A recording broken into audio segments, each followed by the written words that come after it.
Más que vencedores.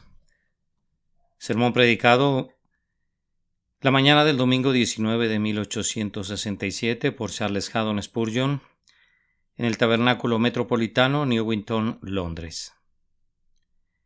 Antes en todas estas cosas somos más que vencedores por medio de aquel que nos amó. Romanos capítulo 8 y versículo 37. La señal distintiva de un cristiano es su confianza en el amor de Cristo y la entrega de sus afectos a Cristo es recíproca correspondencia. Primeramente, la fe estampa su sello en el hombre, capacitando al alma a decir con el apóstol: Cristo me amó y se entregó a sí mismo por mí. Entonces el amor proporciona el refrendo y estampa en el corazón gratitud y amor a Jesús. Nosotros le amamos a Él porque Él nos amó primero. Dios es amor y los hijos de Dios son gobernados en sus poderes íntimos por el amor. El amor de Cristo los constriñe. Creen en el amor de Jesús y entonces lo reflejan. Se regocijan debido a que el amor divino se ha posado sobre ellos. Lo sienten derramado en abundancia en sus corazones por el Espíritu Santo que les ha sido dado, y entonces, motivados por la gratitud, aman fervientemente al Salvador con un amor puro. En aquellas grandiosas épocas que constituyen el heroico periodo de la religión cristiana, esta doble señal podía ser vista muy claramente en todos los creyentes en Jesús. Eran personas que conocían el amor de Cristo y se apoyaban en él, tal como un hombre se apoya en un báculo cuya confiabilidad ya ha comprobado. No hablaban del amor de Cristo como si fuese un mito que debía ser respetado o una tradición que debía ser reverenciada. Lo veían como una realidad bienaventurada y en él depositaban toda su confianza. Estaban persuadidos de que ese amor los transportaría como sobre alas de águilas y los sostendría todos sus días, y permanecían confiados en el que sería para ellos un cimiento de roca contra el cual podían golpear las olas y podían soplar los vientos, pero la habitación de sus almas permanecería segura si se cimentaba en él.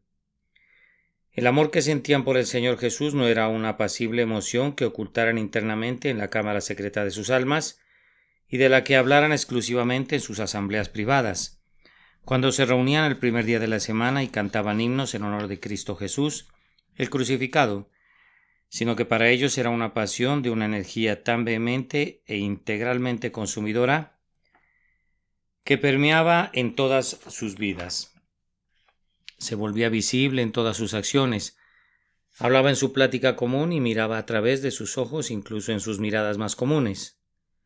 El amor a Jesús era una llama que se nutría de la propia médula de sus huesos, de la esencia y del corazón de su ser, y por tanto, a fuerza de arder, se abría paso hacia el hombre exterior y refulgía allí.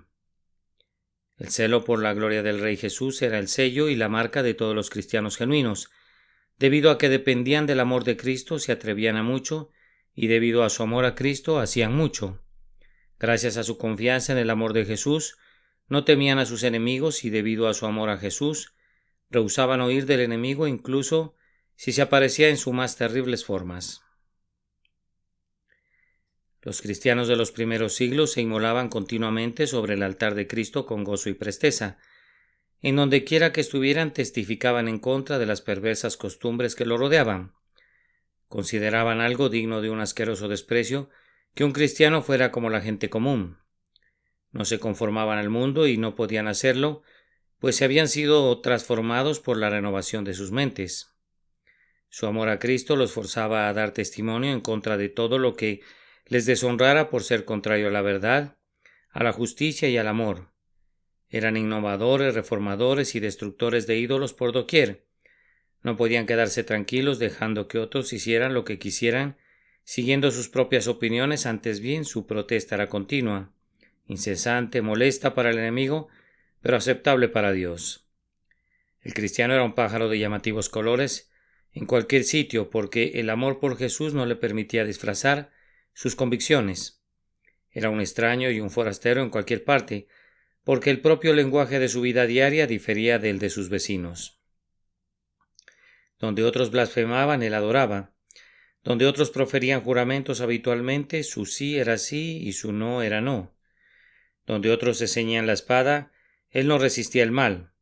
Donde otras personas, cada una de ellas, buscaban su propio bienestar y no el de su hermano, El cristiano era reconocido como alguien cuyo tesoro estaba en el cielo y había puesto sus afectos en las cosas de arriba.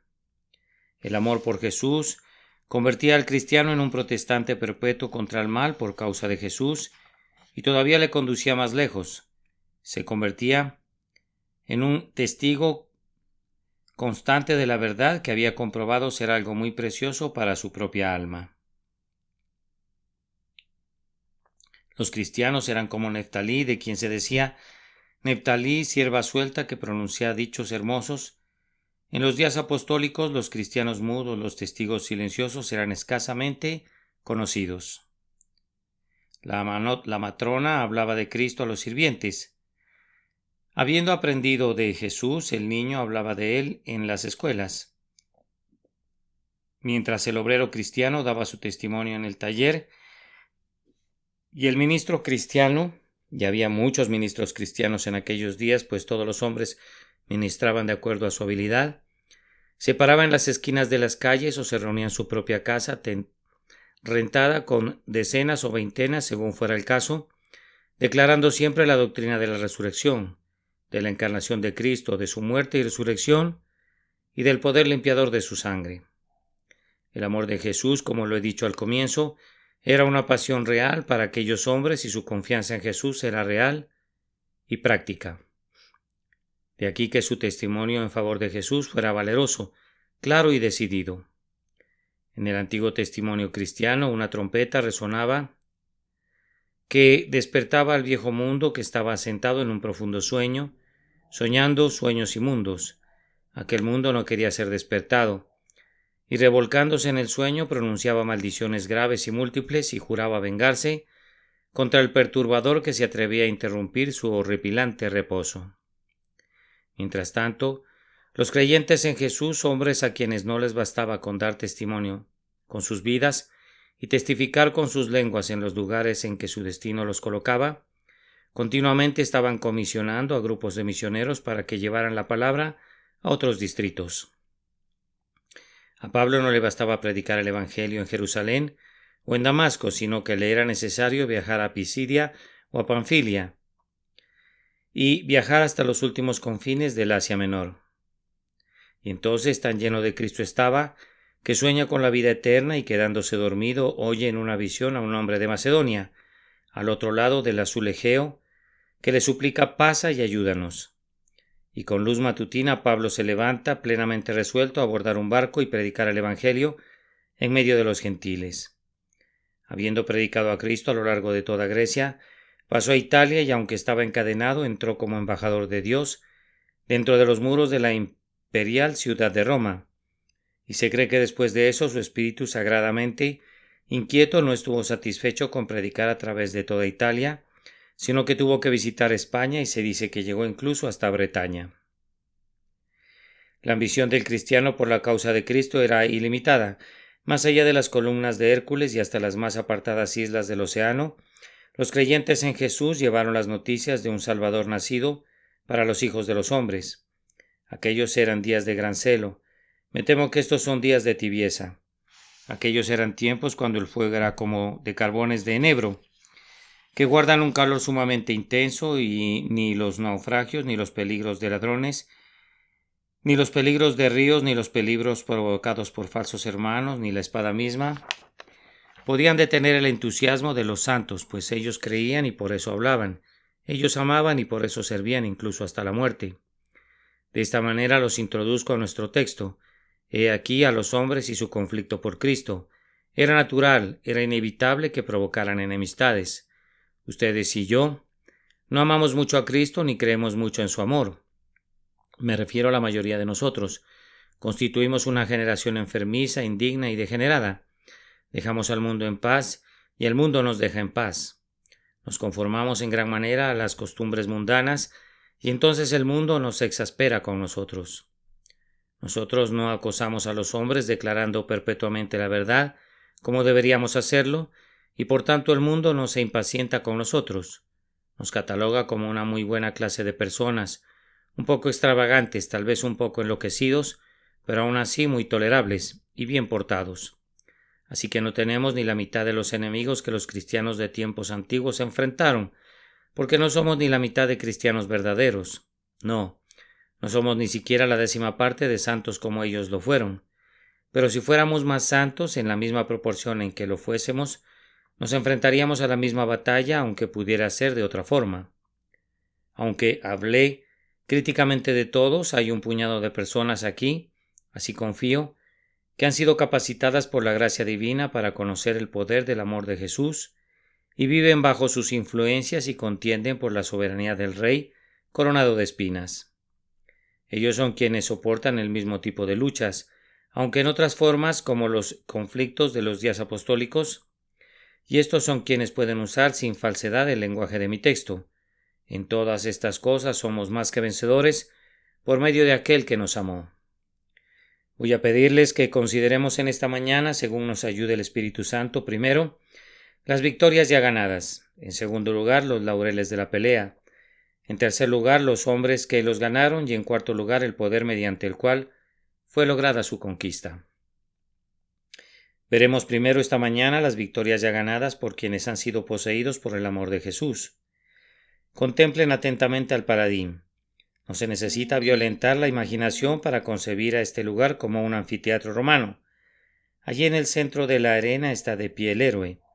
Las grandes puertas de las jaulas de los leones son alzadas por medio de máquinas y tan pronto como son abiertas veloz y furiosamente salen osos y leones y bestias salvajes de todo tipo, previamente dejados sin alimento para que crezca su ferocidad, con los que ha de contender el paladín.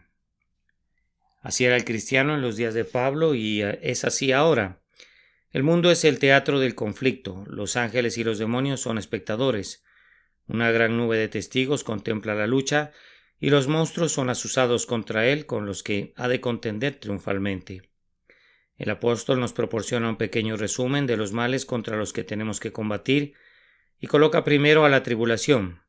La palabra tribulación en latín significa trillar y el pueblo de Dios es arrojado con frecuencia en la era para ser azotado con el pesado flagelo de la tribulación. Pero es más que vencedor, puesto que no pierde nada excepto la paja y el tamo, y de esta manera el trigo limpio es separado de lo que no le beneficiaba. Sin embargo, la palabra original en el idioma griego sugiere una presión externa. Es usada en el caso de personas que están sosteniendo cargas pesadas y tienen un gran peso encima. Ahora los creyentes han tenido que contender casi en todas las épocas con circunstancias externas. Al presente, solo hay unas cuantas personas que en un momento u otro de sus vidas se enfrentan a una presión externa, ya sea por causa de enfermedad, o por la pérdida de bienes o por duelos, o por alguna otra de las 1001 causas de las cuales brota la aflicción. El cristiano no tiene una senda pareja. En el mundo tendréis aflicción, es una promesa segura que nunca deja de cumplirse, pero los verdaderos creyentes han sido sostenidos bajo todas las cargas y ninguna aflicción ha sido capaz jamás de destruir su confianza en Dios. Se dice de la palmera que entre más pesos cuelguen de ella, más erguida y más altanera se proyecta contra el cielo. Y lo mismo sucede con el cristiano.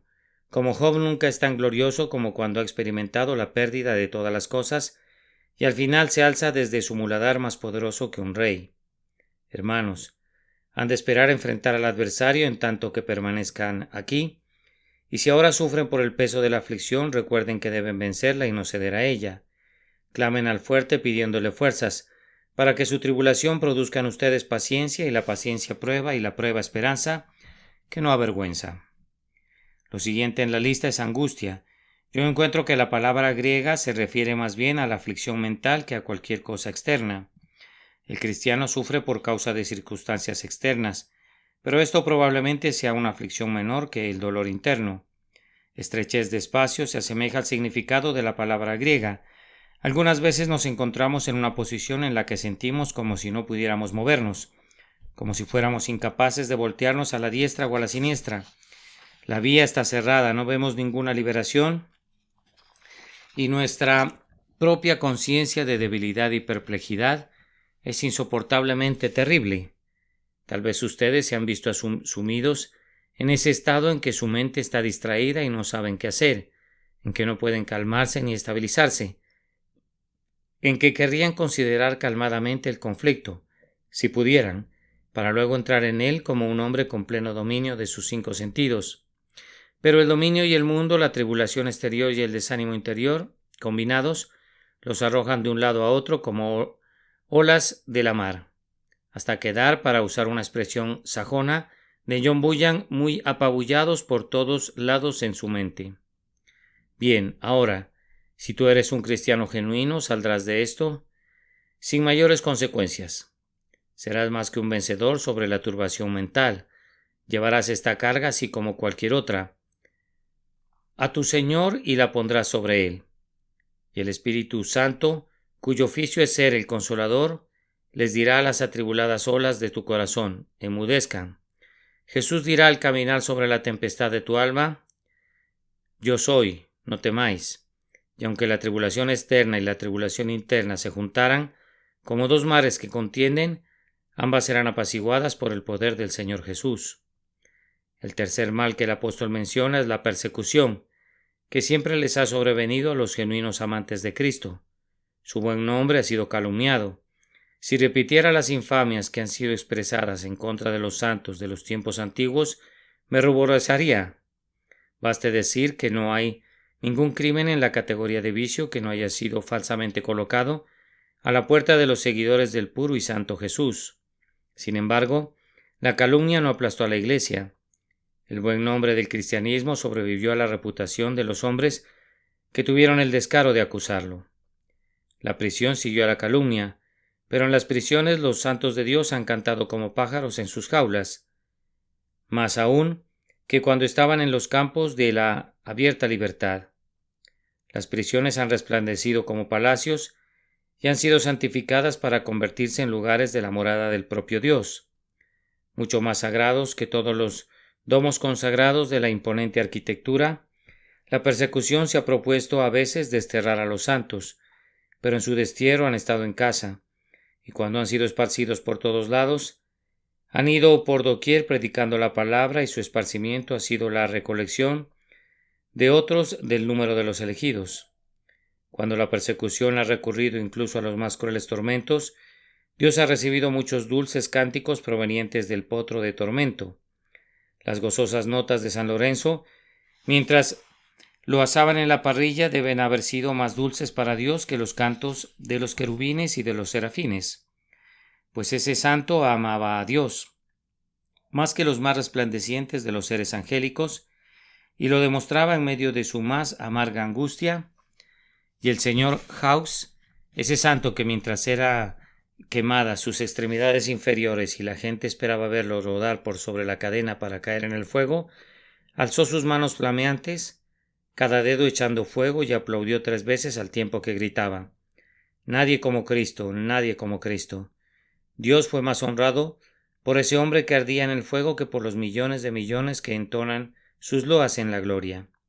La persecución en todas sus formas ha sobrevenido a la Iglesia cristiana, y hasta este momento no ha conseguido jamás un triunfo, antes bien ha constituido un beneficio esencial para la Iglesia, pues la ha limpiado de la hipocresía. Cuando el oro puro fue arrojado en el fuego, no perdió nada, sino solo la escoria y el estaño, que más bien se alegra de perder. Luego el apóstol agrega: hambre. Nosotros no estamos muy expuestos a este mal en nuestros días, pero en los tiempos de Pablo, quienes eran desterrados eran llevados frecuentemente a lugares donde no podían ejercer su oficio para ganarse el pan. Eran alejados de sus posiciones, de sus amigos, de sus conocidos, sufrían la pérdida de sus bienes y, consecuentemente, no sabían dónde encontrar ni siquiera el sustento necesario para sus cuerpos. Y sin duda, hay algunas personas ahora que son grandes perdedores por sus convicciones de conciencia, que son llamados a sufrir en una cierta medida incluso hasta el hambre. Entonces el diablo les susurra: tú debes encargarte de tu casa y de tus hijos, no debes seguir tu religión al punto de perder tu pan. Ah, amigo mío, veremos entonces si tienes la fe que puede vencer al hambre, que puede mirar al hambre descarnada en el rostro, que mira las costillas del esqueleto y no obstante dice: soportaré el hambre misma antes que vender mi conciencia y mancillar mi amor a Cristo. Luego viene la desnudez, que es otra forma terrible de pobreza. El cristiano, expulsado de una causa y de otra, e impedido de trabajar en su oficio, era incapaz de allegar los fondos necesarios, y por tanto sus vestidos se convertían pronto en andrajos, y los andrajos desaparecían uno a uno. En otros momentos los perseguidores desnudaban por completo a hombres y a mujeres para entregarlos a la vergüenza. Pero la desnudez, aun en el caso de los espíritus más tiernos y sensibles, y tales espíritus fueron expuestos a ese mal en los días antiguos, ha sido incapaz de acobardar al invencible espíritu de los santos. En los viejos martirologios hay historias de hombres y mujeres que tuvieron que sufrir esta indignidad, y ha sido reportado por quienes fueron testigos que nunca dieron la impresión de estar mejor vestidos, pues cuando fueron presentados desnudos frente a la bestial multitud para ser vistos por sus crueles ojos, los propios cuerpos parecían resplandecer de gloria cuando con rostro apacible inspeccionaban a sus enemigos y se entregaban a la muerte. El apóstol menciona a continuación de la desnudez peligro, esto es, exposición constante a una muerte súbita. Esta era la vida de los primeros cristianos. Cada día muero, dijo el apóstol. La misericordia del momento no era segura, pues en cualquier otro momento podría salir un nuevo edicto del emperador romano para barrer con los cristianos. Iban literalmente con sus vidas en sus manos donde quiera que se dirigían. Algunos de sus peligros eran encontrados voluntariamente por las divulgaciones del Evangelio. Peligros de ríos y peligros de ladrones eran la suerte del misionero cristiano que atravesaba climas inhóspitos para declarar el Evangelio.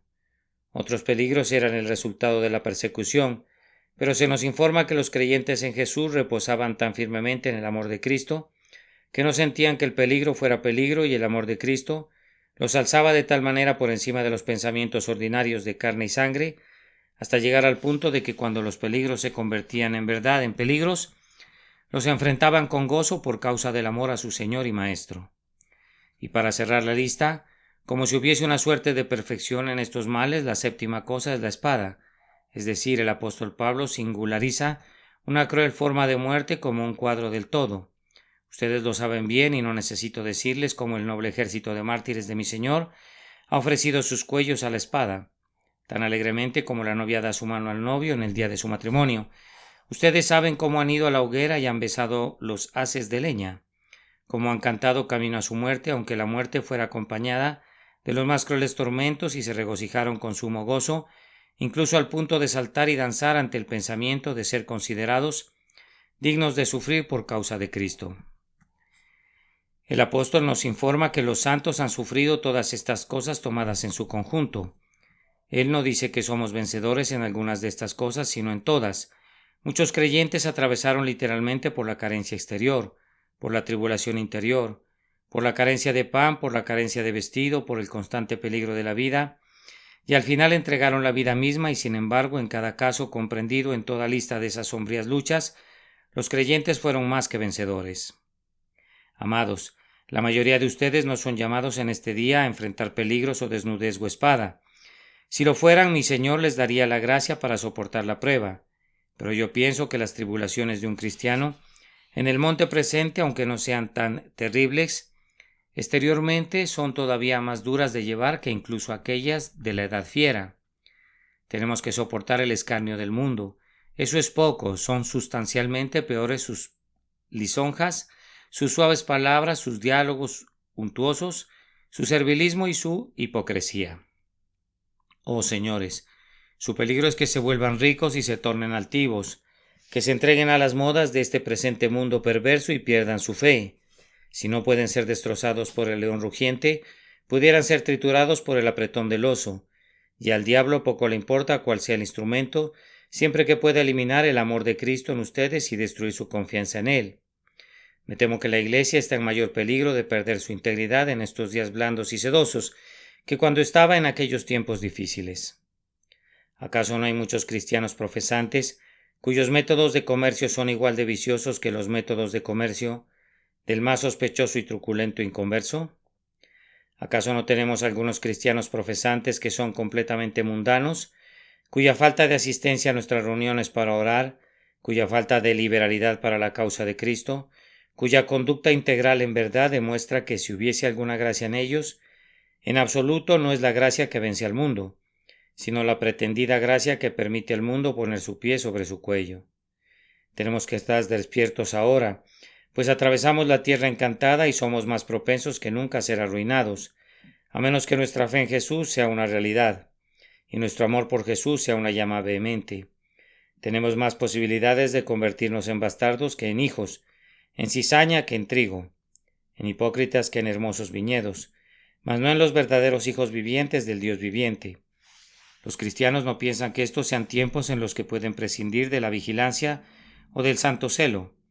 Necesitan estas cosas ahora más que nunca, y que Dios el Espíritu Eterno manifieste su omnipotencia en ustedes, para que en todas estas cosas más blandas, así como en las más ásperas, sean capaces de decir: somos más que vencedores por medio de aquel que nos amó. Voy a referirme con mucha brevedad al segundo encabezado del discurso. Hemos de inspeccionar los laureles del combate.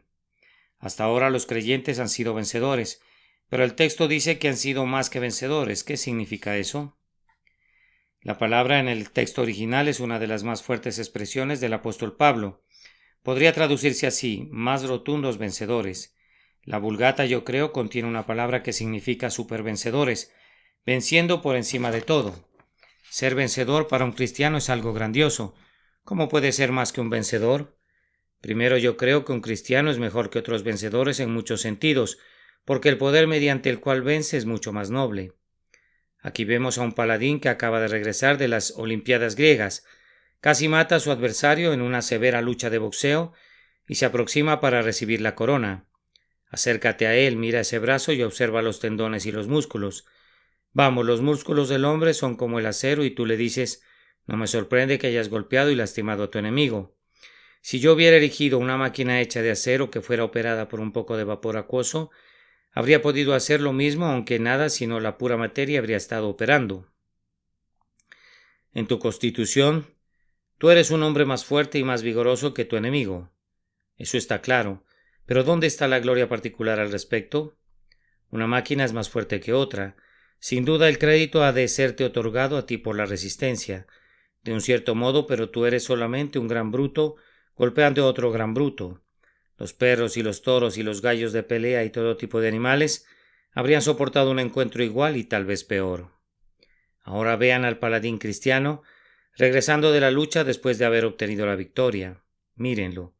Él ha vencido a la sabiduría humana, pero cuando lo miro no percibo ninguna preparación ni astucia.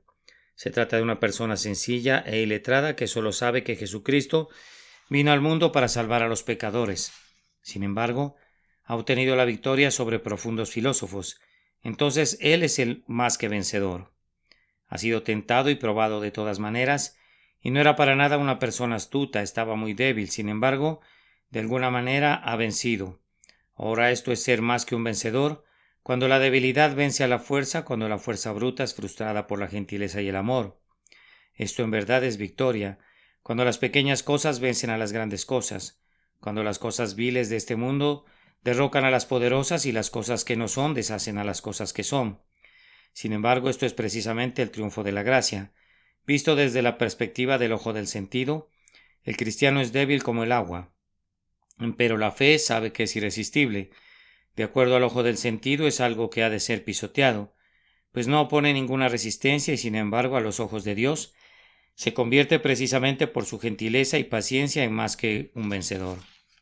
Además, el cristiano es más que vencedor porque el vencedor lucha por la victoria, pelea por algún motivo egoísta, aun si el motivo es el patriotismo, aunque desde un punto de vista el patriotismo sea una de las más excelsas virtudes mundanas.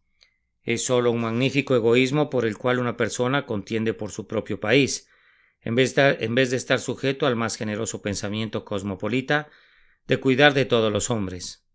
Pero el cristiano no lucha ni por ningún conjunto de hombres ni por sí mismo. Al contender por la verdad contiende por todos los hombres, pero especialmente por Dios, y al sufrir por lo recto sufre sin tener ninguna perspectiva de ganancia terrenal. Se vuelve más que vencedor tanto por la potencia con que lucha como por los motivos por los que es sustentado, que son mejores que los motivos y que la fuerza que sostiene a otros conquistadores.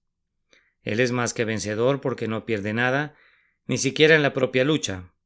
Cuando una batalla es ganada, el lado ganador de cualquier manera pierde algo. En la mayor parte de las guerras la ganancia raras veces compensa el derramamiento de sangre. Pero la fe del cristiano, cuando es probada, se fortalece. Su paciencia, cuando es probada, se vuelve más paciente. Sus gracias son como el legendario Anteo, quien cuando era derribado a tierra se levantaba más fuerte que antes al tocar a su madre la tierra, pues el cristiano al tocar a su Dios y caer en indefensión en los brazos del Altísimo, se vuelve más fuerte por todo lo que es conducido a sufrir. Es más que vencedor, pues no pierde nada, ni siquiera en la propia lucha, y gana asombrosamente por la victoria. Es más que vencedor sobre la persecución, porque la mayoría de los vencedores tiene que forcejear y agonizar para conseguir la victoria. Pero hermanos míos, muchos cristianos, sí, todos los cristianos, cuando su fe en Cristo es sólida y su amor a Cristo es ferviente, han descubierto que es fácil vencer incluso al sufrimiento por el Señor. Contemplen a Blandina, envuelta en una red, levantada en vilo por los cuernos de los toros y posteriormente obligada a sentarse en una silla de hierro, calentada al rojo vivo para incinerarla y sin embargo siendo invencible hasta el final. Los atormentadores le decían al emperador: «Oh emperador, nos sentimos avergonzados, pues estos cristianos se burlan de nosotros mientras sufren tus crueldades». En verdad los verdugos parecían ser ellos mismos los atormentados. Se afligían al pensar que no podían vencer a las tímidas mujeres y ni siquiera a los niños. Devoraban sus propios corazones con ira, como la víbora roe a la lima. Se rompían sus dientes contra la férrea fuerza de la fe cristiana. No podían soportarlo porque aquellas personas sufrían sin quejarse, soportaban sin retractarse y glorificaban a Cristo en medio del fuego sin lamentarse. Me encanta pensar en el ejército de mártires de Cristo, sí, y pensar en toda su iglesia, marchando por el campo de batalla, cantando al tiempo de combatir sin dejar de cantar nunca, sin omitir ni una nota y al mismo tiempo avanzando de victoria en victoria, cantando el sagrado aleluya mientras pisotean a sus enemigos. Vi un día en el lago de Horta, en el norte de Italia, un día de guardar de la iglesia de Roma, un número de botes que procedía de todos los rincones del lago para dirigirse a la iglesia ubicada en una isleta central del lago, y era singularmente hermoso oír el chapoteo de los remos y el sonido del canto conforme los botes se acercaban en largas procesiones, con todos los aldeanos en ellos llevando sus estandartes, al lugar señalado para la reunión. El chapoteo de los remos medía el tiempo a los remeros, y los remeros nunca omitían un golpe por cantar, ni la canción era desfigurada por culpa del chapoteo de los remos, sino que seguían acercándose, cantando y remando. Y lo mismo ha sucedido con la Iglesia de Dios. La Iglesia ha aprendido a manejar ambos remos, el remo de la obediencia y ese otro remo del sufrimiento, y a cantar mientras rema. Gracias sean dadas a Dios, el cual nos lleva siempre en triunfo, en cualquier lugar. Aunque seamos conducidos a sufrir y seamos obligados a pelear, somos más que vencedores porque somos vencedores incluso mientras peleamos. Cantamos incluso en el calor de la batalla, ondeando en alto el estandarte y repartiendo el botín en el centro de la refriega. Cuando la batalla está en su apogeo, entonces somos más felices, y cuando la contienda es más severa, entonces somos más bienaventurados. Y cuando la batalla se vuelve más ardua, hasta entonces estamos tranquilos en medio del grito desconcertante, confiando en la victoria. Los santos han sido en estos sentidos más que vencedores. Más que vencedores espero en este día porque han vencido a sus enemigos, haciéndoles el bien, convirtiendo a sus perseguidores por su paciencia. Para usar el viejo lema protestante, la Iglesia ha sido el yunque y el mundo ha sido el martillo, y aunque el yunque no ha hecho nada sino soportar el golpe, ha quebrado a todos los martillos, como lo hará también hasta el fin del mundo. Todos los verdaderos creyentes que realmente confían en el amor de Jesús y realmente están encendidos en él serán mucho más gloriosos que el conquistador romano cuando conducía sus corceles, blancos como la nieve, a lo largo de las calles de la ciudad imperial. Entonces los jóvenes y las doncellas, las matronas y los ancianos se reunían junto a las ventanas o sobre el sombrerete de las chimeneas y esparcían flores sobre las vencedoras legiones que desfilaban. Pero, ¿qué es esto comparado con el triunfo que se está dando? Incluso ahora, cuando el gran ejército de los elegidos de Dios pasa desfilando a través de las calles de la Nueva Jerusalén, ¿qué flores son esas que los ángeles arrojan en la senda de los bienaventurados?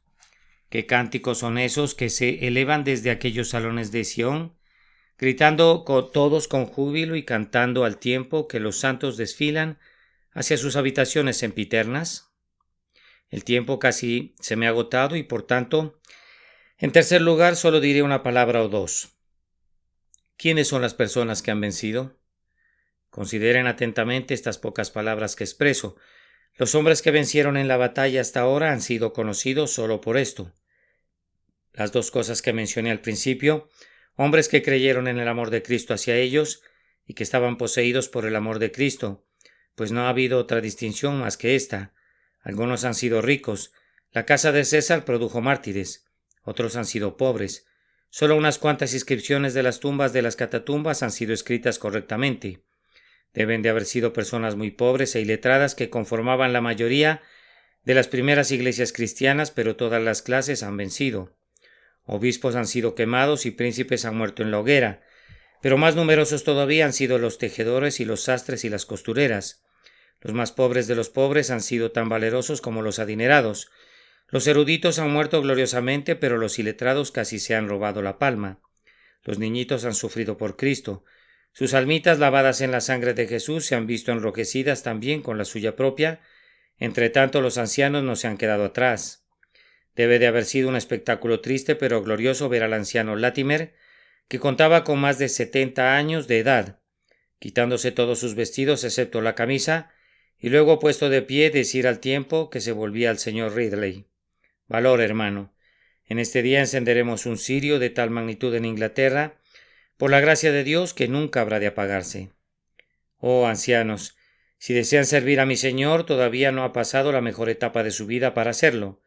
Jóvenes, si quieren ser héroes, ahora es su oportunidad. Ustedes que son pobres pudieran resplandecer con una gran gloria como los ricos, y ustedes que tienen riquezas podrían considerarlo como su gozo si fuesen llamados en los lugares altos del campo a batallar por su Señor. En esta lucha hay lugar para todos los que aman al Señor, y hay coronas para cada uno. Oh, que Dios nos diera el espíritu y la fuerza para alistarnos en su ejército, y para luchar hasta que ganemos la corona. Dejo ese punto, queridos amigos, esperando que ustedes ampliarán su consideración en sus pensamientos. Y ahora vamos a concluir. El apóstol nos dice claramente que el poder misterioso e irresistible que sustentó a estos individuos más que vencedores fue por medio de aquel que nos amó. Ellos vencieron gracias a que Cristo era su capitán. Mucho depende del líder. Cristo les mostró cómo vencer al soportar el sufrimiento personalmente, venciendo para constituirse en su ejemplo. Ellos triunfaron por medio de Cristo como su maestro, pues sus doctrinas fortalecieron sus mentes, los hizo viriles, los hizo angélicos, los hizo divinos. En suma, los hizo partícipes de la naturaleza divina. Pero sobre todo ellos vencieron porque Cristo estaba realmente con ellos. Su cuerpo estaba en el cielo, pues ha resucitado, pero su espíritu estaba con ellos. Aprendemos de toda la historia de los santos que Cristo tiene una manera de infundir una fuerza sobrenatural en los más débiles de los débiles. El Espíritu Santo, cuando entra en contacto con nuestros espíritus pobres, titubeantes y débiles, nos ciñe para algo que es absolutamente imposible que el hombre realice solo. Miras al hombre tal cual es, ¿y qué puede hacer? Hermanos, no puede hacer nada. Separados de mí, nada podéis hacer. Ahora miren al hombre con Dios en él y voy a revertir la pregunta. ¿Qué es lo que no podría hacer él? Yo no veo a un hombre ardiendo en aquellos fuegos. Veo a Cristo sufriendo en ese hombre. Yo no veo a un mártir en prisión, sino veo al poder divino riéndose ante el pensamiento de la prisión y escarneciendo las cadenas de hierro. No veo tanto a una virgen de mente sencilla, de escasa educación, conteniendo con los sofistas y con los disputadores, sino veo al Espíritu del Dios vivo, hablando a través de su lengua simple, enseñándole en el mismo momento qué es lo que debe decir, y demostrando la verdad de que lo insensato de Dios es más sabio que los hombres, y lo débil de Dios es más fuerte que los hombres. Oh, es glorioso pensar que Dios tome de esta manera las cosas más insignificantes, más pobres y más débiles, y se introduzca en ellas y luego diga: vengan todos ustedes, que son sabios y grandes, y yo los desconcertaré por medio de aquellos que son necios y débiles. Ahora vengan ustedes, demonios del infierno, vengan ustedes, hombres de la tierra, que pronuncian amenazas y echan espuma con crueldad. Vengan todos ustedes, y este pobre ser indefenso se reirá hasta el escarnio de ustedes y triunfará al final. Ese es el poder de Cristo. ¿Y advirtieron el hombre con el que el apóstol llamó a nuestro Señor en el texto?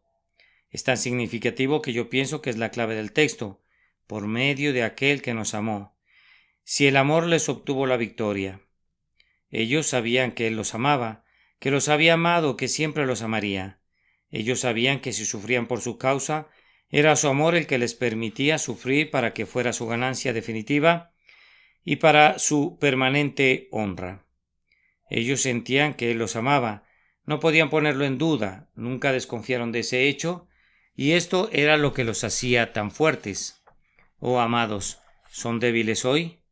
Acudan a Él que los amó. ¿Se están enfriando hoy en el amor de ustedes? No acudan a Moisés para argumentar su amor. No escudriñen su propio corazón con miras a encontrar algo bueno, sino acudan de inmediato a Él que los amó. Piensen esta mañana en que Él, nuestro Señor, abandonó el cielo y piensen en su encarnación en la tierra. Piensen especialmente en el sudor sangriento de Getsemaní, en las heridas del Calvario, en la sed al morir, en el Dios mío, ¿por qué me has desamparado? Piensen en todo eso.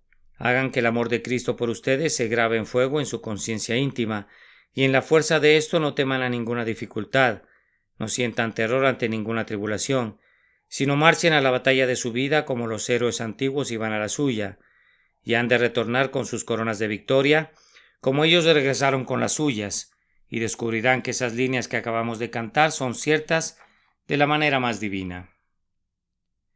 Y quienes con su líder han vencido en la lucha, por los siglos de los siglos están vestidos de blanco.